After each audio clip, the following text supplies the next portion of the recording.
중국이 이번에는 극동 러시아를 노리겠습니다. 극동 러시아는 만주 지역의 일부로서 청나라 때까지 중국이 관할하던 영토였습니다. 제2차 아편 전쟁 때 영국과 프랑스에 패한 청나라로부터 병합되어서 지금까지 러시아 연방에 편입되어 있습니다. 극동 러시아가 중국의 영토라는 논쟁은 러시아 대사관 주재로 열렸던 블라디보스톡 160주년 기념 행사 영상을 러시아 측이 인터넷에 게재하면서 시작됐습니다. 중공의 네티즌과 굴지의 언론사인 사우스 모닝 차이나의 칼럼니스트, 심지어 파키스탄 주재 중국 대사까지 뛰어들면서 해당 이슈가 뜨거워지고 있습니다. 그러나 아직 중공과 러시아는 정부 차원에서 어떠한 메시지도 내놓고 있지는 않습니다. 이 기회를 놓칠세라 두 국가 간의 갈등에 기름을 끼얹고 있는 국가는 중공의 양숙인 바로 인도입니다. 인도는 현재 인도 태평양 전략 프로젝트의 일환으로 극동 러시아에 많은 투자를 하겠다고 공언했습니다. 이것을 빌미로 러시아와 중공 간 영토 문제를 부각시키면서 러시아와 중공을 떼어내고 중공을 고립시키기 위해 적극적인 활약을 하고 있습니다.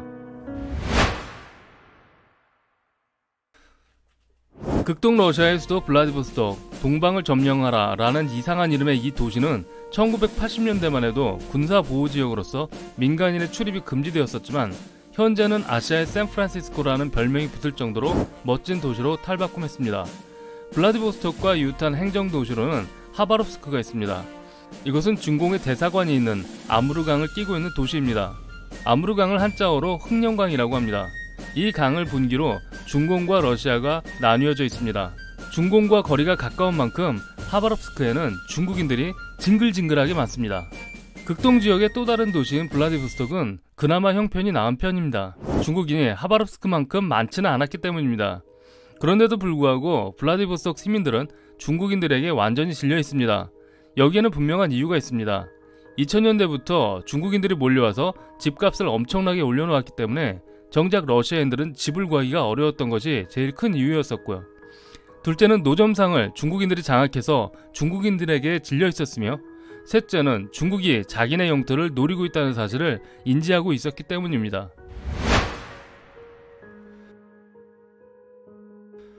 중국이 러시아 극동 지방을 뺏어먹기 위한 전략은 네팔이나 신장 위구르 지역을 빼앗던 방법과 동일합니다.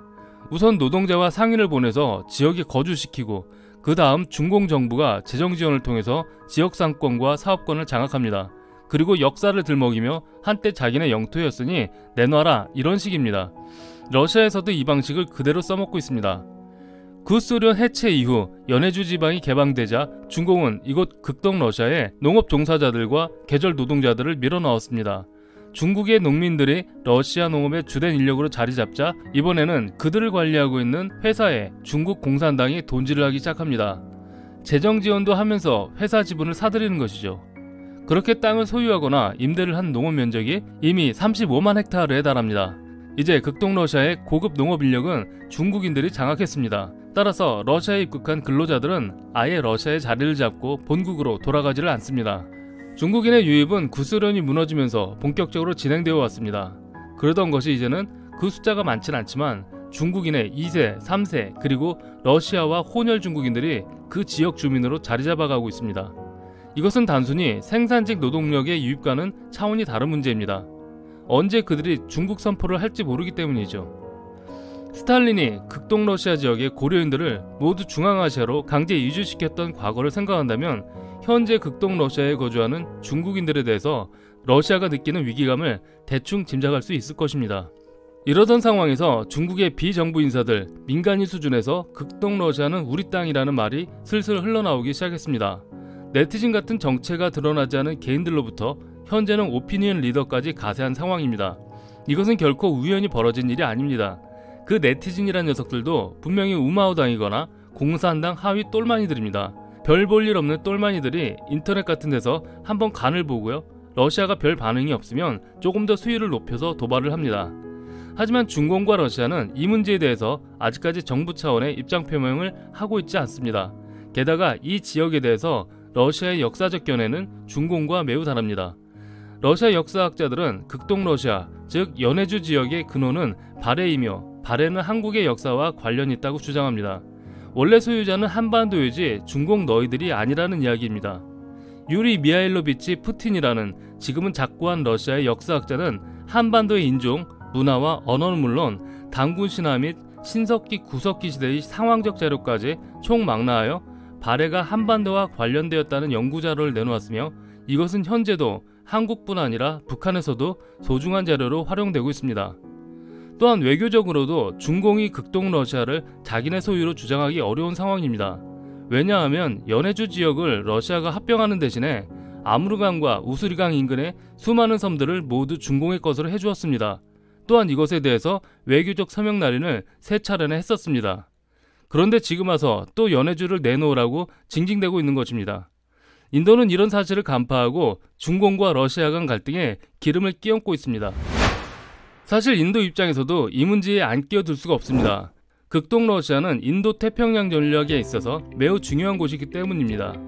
2019년 블라디보스톡에서 열린 제5차 동방경제 포럼에서는 인도는 극동 러시아의 자원개발 사업에 10억 달러의 신용 공여를 약속했습니다.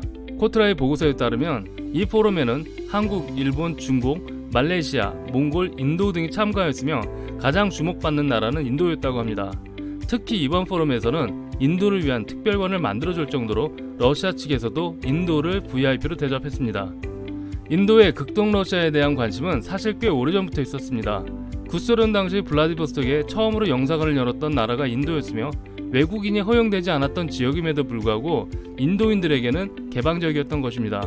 이것이 현재 인도 태평양 전략과 맞아떨어지면서 극동 러시아는 인도에게 자원과 경제 그리고 정치적으로 매우 중요한 지역으로 부상했습니다. 따라서 중공이 가지고 있는 극동 러시아에 대한 영토의 하욕은 인도 입장에서 결코 허용할 수 없는 사안입니다. 중공의 이런 공세적인 물밑 작업에 러시아는 그저 침묵하고 있습니다. 왜냐하면 러시아 연해주는 러시아 연방 중에서도 가장 생산성이 낮은 지역이었지만 중앙정부 지원을 가장 많이 받은 지역이기도 합니다. 러시아에게 블라디보스톡은 얼지 않는 유일한 항구이면서 북극해와 태평양이 만나는 접점이라 미래 가치가 굉장히 높은 곳입니다. 하지만 문제는 현재까지 돈이 안 된다는 사실이죠. 그러던 차에 중공이 해상에서 봉쇄당할 것을 고려하여 중러 송유관을 통해 에너지를 공급받기로 하였으며 러시아 입장에서도 경제 제재로 어려움을 겪고 있었지만 중공의 수급 덕분으로 숨통을 트일 수 있었던 것입니다. 그럼에도 불구하고 최근 중러 간 관계가 심하게 뒤틀리고 있습니다. 이러한 갈등을 유발하는 사건으로 첫째, 인도 중공 간 라다크 지역 분쟁으로 전통적인 우방인 인도와 사상자를 내면서까지 충돌을 유발한 중공에 대해서 러시아가 거부감을 갖기 시작한 것입니다. 둘째는 러시아 인도 간 무기 거래에 대한 중공의 불만이 있었습니다. 중공과 분쟁 중인 인도에게 무기를 공급했다는 것입니다. 셋째는 중공이 러시아로부터 구매한 S-400 미사일이 처음에는 코19 문제로 지연된다고 하다가 나중에는 무기한 연기하는 바람에 중공으로 들어오지 못하는 문제가 있었습니다. 이 사건은 간단한 문제가 아니었습니다. 러시아가 중공으로 무기 공급을 꺼리는 이유는 중공이 러시아 무기에 대한 역설계로 기술 취득을 한 후에 그 기술로 만든 무기를 다시 다른 나라에 되팔아먹고 있기 때문인 것으로 러시아 측은 밝혔습니다. 그렇다면 앞으로도 중공이 러시아로부터 첨단 무기를 공급받는 것은 힘들게 됩니다. 반면에 인도는 가까운 시일에 중공을 질적으로 능가하는 군사력을 보유할 수 있다는 이야기도 됩니다. 러시아는 아직까지도 인도 중공 사이에서 모호한 스탠스를 취하고 있습니다. 하지만 분명한 것은 중러 간의 경제의 격차가 이미 10배 가까이 차이 나는 데다가 중공의 팽창주의 정책으로 주변국들과 계속적인 마찰을 겪는 등 중공이 가까운 미래에 러시아를 최고로 위협할 수 있는 국가로 급부상하였기 때문에 러시아로서는 상당히 불안한 상황에 처해 있는 것은 사실입니다. 하지만 그렇다고 해서 러시아가 미국이 주도하는 인도 태평양 프로젝트에 들어가서 미국이 밑으로 들어간다는 것은 러시아로서는 도저히 받아들이기 어려운 문제입니다. 지금 현재 러시아도 미국과 함께 당당히 제1국가 퍼스티어로 존재하기 때문입니다. 결국 러시아가 아쉬워하는 것은 연해주에 대한 투자 유치입니다.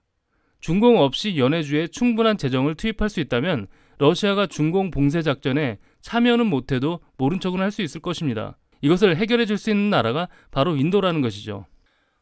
따라서 인도는 극동 러시아에 투자하면서 러시아와 전통적 우애 관계를 유지할 수 있어서 좋고요. 러시아의 도움으로 군사 강대국으로 올라설 수도 있으며 극동 러시아의 자원을 얻을 수도 있을 뿐만 아니라 러시아의 신동방 정책과 인도태평양 자원 인프라 프로젝트를 연결할 수도 있습니다. 뿐만 아니라 중공의 입장을 약화시키고 자신들이 아시아 리더 국가로 부상할 수 있는 기회를 얻을 수도 있습니다.